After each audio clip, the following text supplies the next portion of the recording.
Right మరో breaking చూస్తున్నాం. ఈ నెల 5న బంగాళాఖాతంలో మరో అల్పపీడనం ఏర్పడనుంది. ఏపీకి మరో 3 రోజుల పాటు వర్షాలు కురిసే అవకాశం ఉంది. ఇక పలు చోట్ల మోస్తరు నుంచి భారీ వర్షాలు పడనున్నట్లు అధికారులు హెచ్చరించారు. ఎన్టీఆర్, కృష్ణా జిల్లాలకు ఆరెంజ్ అలర్ట్ జారీ చేశారు. అలాగే కాకినాడ, యానాం, ఏలూరు, తూర్పుగోదావరి జిల్లా, కోనసీమ, గుంటూరు, బాపట్లకు ఎల్లో అలర్ట్ జారీ అయింది.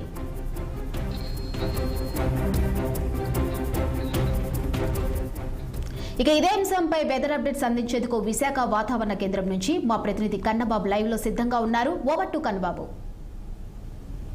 రైట్, చూసుకోవచ్చు. ఆంధ్రప్రదేశ్ లో మరో 3 రోజుల పాటు కూడా భారీ నుంచి అతి భారీ వర్షాలు ఉండే అవకాశం ఉందా? అసలు ప్రస్తుతం వాతావరణ పరిస్థితులు ఏ రకంగా ఉన్నాయి, ఏ జిల్లాల్లో భారీ వర్షాలు కురిసే అవకాశం ఉంది అడిగి తెలుసుకునే ప్రయత్నం చేద్దాం. మనతో పాటు విశాఖ వాతావరణ శాఖ డైరెక్టర్ శ్రీనివాస్ గారు మనతో ఉన్నారు. ఆయన మాటలో కొన్ని విషయాలు అడిగి తెలుసుకునే ప్రయత్నం చేస్తారు. సార్ చెప్పండి, ప్రధానంగా ఈ రోజు నుంచి చూసుకుంటే వెదర్ అప్డేట్స్ ఏ రకంగా ఉండే అవకాశం ఉంది సార్? ఈ రోజు వరకు వెదర్ సమీక్షిస్తే మాన్సూన్ ట్రిప్ ఇంపార్టెంట్. అది రైట్ ఫ్రమ్ రాజస్థాన్ నుంచి మన ఉత్తరాంధ్ర మీద అయితే రన్ అవుతోంది. అంటే పర్టికులర్లీ కలింగపట్నం మీదకి వెళ్తుంది. అదొకటి. అనదర్ ఇంపార్టెంట్ థింగ్ ఉపరితల ఆవర్తనాలు మన కోస్తా ఆంధ్ర మీద 3.1 నుంచి 5.8 కిలోమీటర్స్ వరకు కూడా ఈ ఉపరితల ఆవర్తనాలు అయితే ఈ రోజు ఏర్పడడం జరిగింది. ఈ అదొక ప్లస్ అదర్ ఫేవరబుల్ కండిషన్స్ వీటన్నిటి దృష్ట్యా కూడా నెక్స్ట్ మనకి 5th సెప్టెంబర్ కి దగ్గరలో ఒక ఫ్రెష్ లో ప్రెషర్ ఏరియా మనకి వెస్ట్ సెంట్రల్ అండ్ అడ్జాయినింగ్ లో ఉన్నటువంటి north west Bay of Bengal లో ఏర్పడేటువంటి అవకాశం కనిపిస్తోంది. అలాగే ఇప్పుడు ఉన్నటువంటి ప్రస్తుత monsoon conditions next coming 24 hours వరకు కూడా మనకి ఉత్తరాంధ్రలోనూ కానీ దక్షిణ కోస్తాలో కానీ అయితే మాసలు moderate rains with some districts లో 1-2 చోట్ల భారీ వర్ష సూచన కూడా ఇచ్చాం. పర్టికులర్లీ చూస్తే ఎన్టీఆర్ అండ్ కృష్ణా ఈ జిల్లాలకు కూడా భారీ వర్ష సూచన ఇచ్చాం. అది ఎందుకంటే అక్కడ మటుకు ఆరెంజ్ అలర్ట్ ఇవ్వడం జరిగింది. లాస్ట్ 3 to 4 days గా continuous heavy rains and heavy flooding ఉండటం వల్ల ఈవెన్ కొద్దిపాటి వర్షం కూడా అక్కడ ఇంపాక్ట్ ఎక్కువగా ఉండేటువంటి అవకాశం ఉంది.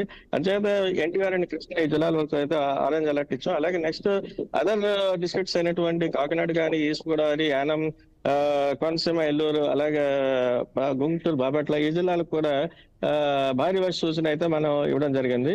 నెక్స్ట్ ఇప్పుడు వచ్చేటువంటి ఈ అల్పపీడనం దానికి సంబంధించినటువంటి ఇంకా పూర్తి డీటెయిల్స్ ఇంకా మనకు అందాల్సి ఉంటుంది. దాని మీద ఇంకా కంటిన్యూస్ అబ్జర్వేషన్ అండ్ స్టడీస్ జరుగుతున్నాయి. అది ప్రస్తుతం వరకు అన్నది. అయితే ఇక్కడ చూడొచ్చు సార్, ఏదైతే ఈ ఎన్టీఆర్ జిల్లా అలాగే కృష్ణా జిల్లాలు చూసుకుంటే కనుక ఈ 2 జిల్లాల్లో హెవీ రైన్స్ ఉన్నాయన్నారు కదా సార్. అంటే ఏ శాతం ఉండే అవకాశం ఉంది సార్? హెవీ రైన్స్ అంటే మాక్సిమం 7 సెంటీమీటర్స్ వరకు వర్షపాతం వచ్చే అవకాశం ఉంది. అది కూడా 1-2 చోట్ల మనకి పడే అవకాశం అయితే కనిపిస్తుంది ఎన్టీఆర్ అండ్ కృష్ణా జిల్లాలో. అలాగే అదర్ జిల్లాలు కూడా కొన్ని అంటే ఉత్తరాంధ్రలోను దక్షిణ కోస్తాలను కూడా కొన్ని జిల్లాలు చెప్పాం. అలాగే ఒక మోడరేట్ రైన్స్ మటుకి ఉత్తరాంధ్రలోకి అయితే పలు ప్రాంతాల్లో వచ్చే ఛాన్స్ ఉంది. ఇది దక్షిణ కోస్తా వరకు వస్తే మటుకి కొంచెం స్వల్పంగానే ఉంటుంది. అక్కడక్కడ వచ్చే ఛాన్స్ అయితే ఉన్నాయి. అదే మత్స్యకారులకి ఎలాంటి జాగ్రత్తలు ఇచ్చే అవకాశం ఉంది సార్ దీనికి సంబంధించి? ఇప్పుడైతే ఇంతవరకు అయితే ఈ రోజు వరకు అయితే మత్స్యకారులు ఎవరికి కూడా మనం ఎటువంటి హెచ్చరికలు జారీ చేయలేదు. కానీ రేపటి నుంచి కమింగ్ అల్పపీడనం దృష్ట్యా కానీ అదర్ ఎదురుగాలి ప్రభావం దృష్ట్యా కానీ ఉత్తరాంధ్ర వరకు అయితే మనకి నెక్స్ట్ కమింగ్ 3 to 4 days వరకు కూడా మత్స్యకారులని అంటే ఉత్తరాంధ్ర తీరం వెంబడి మత్స్యకారులను వేటకు వెళ్ళొద్దని చెప్తున్నాం. ఇక్కడ చూడొచ్చు, ఏదైతే కృష్ణా జిల్లా అలాగే ఎన్టీఆర్ జిల్లాలో కనుక చూసుకుంటే భారీ వర్షాలు అంటే చతుర్మరు వర్షాల నుంచి భారీ వర్షాలు పడే అవకాశం ఉందంటూ వాతావరణ శాఖ అధికారులు అయితే చెప్తున్నారు. అలాగే ఏదైతే రిలేటెడ్ గా ఉన్నటువంటి కాకినాడ కానీ, యానము అండి, ఇటు ఈ గుడి జిల్లాలకు సంబంధించి ఈ జిల్లాల్లో కూడా భారీ నుంచి అతి భారీ వర్షాలు కురిసే అవకాశం ఉంది. కాబట్టి ఖచ్చితంగా ఈ ప్రాంతంలో ఉన్నటువంటి ప్రజలందరూ కూడా కొంత అప్రమత్తంగా ఉండాలని అయితే చెప్పడం జరుగుతుంది. అలాగే గంటకు తీరం వెంబడి గాలిని కూడా కొంత వేగంగా వీసే అవకాశం ఉంది. కాబట్టి ఈ తీరం వెంబడి ఉన్నటువంటి ప్రజలందరూ కూడా కొంత అప్రమత్తంగా ఉండాలంటే వాతావరణ శాఖ అధికారులు అయితే చెప్తున్నారు. Right, thank you Kannababu.